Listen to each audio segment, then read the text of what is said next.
आप देख रहे हैं ओके न्यूज, हर खबर तह तक।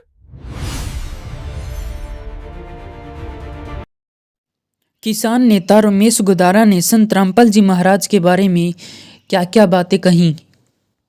प्रथम तो मैं संत रामपाल जी ने जो किसान कमेरे की पीड़ा को हरने का काम किया, उनके चरणों में अपना शीर्ष निवाता हूं। मंच पे विराजमान तमाम खाप पंचायत के प्रतिनिधि साथियों, मंच पे विराजमान दोनों ब्लॉक की सरदारी पंचायतें और तमाम किसान सरदारी, और मेरे सामने बैठे भगतगण में तमाम किसान साथियों, माताओं, बहनों व छायाकार बंधुओं, सुहानी सी मधुर हवा ने झोंका दिया, जैसे पतझड़ में बाहर आने लगी। आंखें नम थी बाढ़ में, संत रामपाल जी के सहयोग से मुस्कुराने लगी। बिजाई होने के आने लगे आसार नजर, निराशा लौट कर जाने लगी। उस समय हरियाणा प्रदेश का किसान और पंजाब का किसान ज्यादातर इलाके में दुखी था।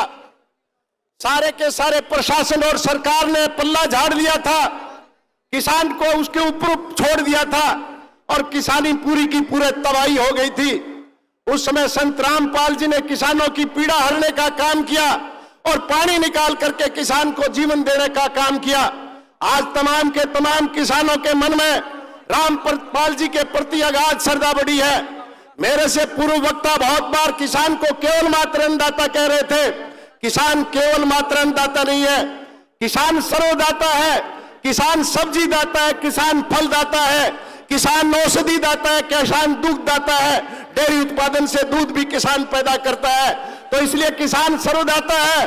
और वो किसान जो ठिठुरती सर्दी में खेत में पानी लगाता हो और आज पोवा की ये कड़कती सर्दी में अगर उसका पानी टूट जाए तो अपने पास खड़े 5 वर्षीय बच्चे को भी नक्के में बिठा करके आम जन और जीव को अन्न उत्पादित करके देता है। और उस किसान की शानदार सोच है।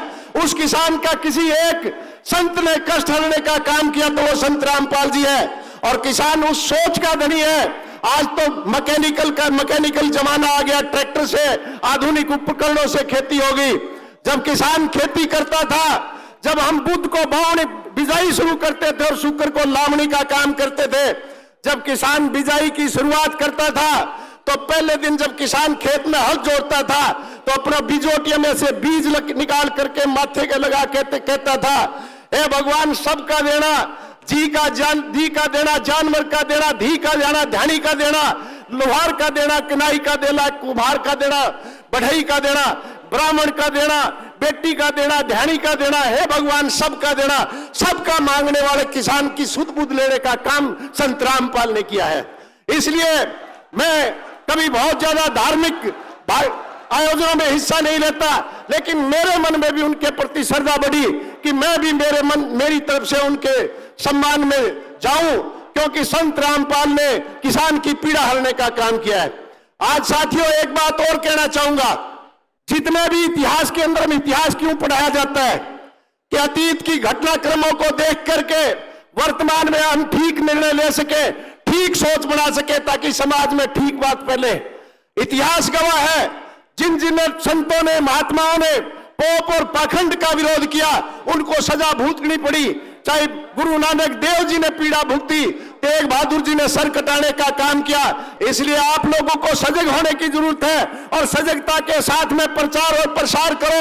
और रामपाल जी के खिलाफ जो कुछ ताकतें दुष्प्रचार, कुप्रचार, भ्रम और भ्रांतियां फैला करके उनके मानता को कम करने का काम कर रही है, इसलिए आप लोगों का दायित्व बनता है। हम गांव देहात के लोग हैं, चूतरी और चौपाल पे रहने वाले लोग हैं, और चूतरी और चौपाल में जब चर्चा हो और जो समाज का भला करने का काम करे, उसका गुणगान अगर हम नहीं करें तो हम कम से कम अपने साथ न्याय नहीं कर रहे। इसलिए मेरी तमाम साथियों से और तमाम आए हुए सभी से इस बात का निवेदन है। साथियों मैं बहुत ज्यादा लंबा समय नहीं लेना चाहूंगा, मैं तो अंत में एक ही बात कहना चाहूंगा, संत रामपाल जी जब बात कर गए, जैसे बिन मौसम की बरसात कर गए, किसान का भला करके सबसे किसान हितैषी संत होने का नींव धर गए। और अंत में एक बात और कहना चाहूंगा, जो भरा नहीं भावों से बहती जिसमें रसधार नहीं, वो हृदय नहीं पत्थर है जिसे संत रामपाल से में आस्था और लगाव और प्यार नहीं। जय हिंद, जय भारत। हैं ओके न्यूज, हर खबर तह तक।